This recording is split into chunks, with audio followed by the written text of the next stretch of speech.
சிவபெருமானின் ஞானக்கண் உன்னை அழைக்கும் ரகசியம். சிவபெருமானின் நெற்றிக்கண் பற்றி நாம் அனைவரும் அறிவோம். ஆனால் அது வெறும் அழிவின் குறியீடு மட்டும்தானா, அல்லது அதற்குள் மறைந்திருக்கும் ஆழமான ஆன்மீக ரகசியம் வேறு ஏதேனும் இருக்கிறதா? இந்த மும்மூர்த்திகளில் ஒருவரான சிவனின் நெற்றிக்கண் வெறும் தீயை உமிழும் கண்ணுக்கு அப்பால் அண்ட சராசரத்தின் ஞானத்தையும் உள்ளடக்கியது.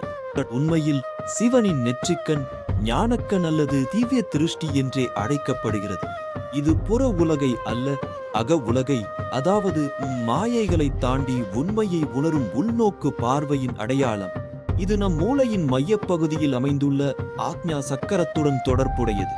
இந்த ஞானக்கண் அறியாமையையும் மாயையையும் தகர்த்து உண்மை நிலையை வெளிப்படுத்தும் சக்தியை குறிக்கிறது.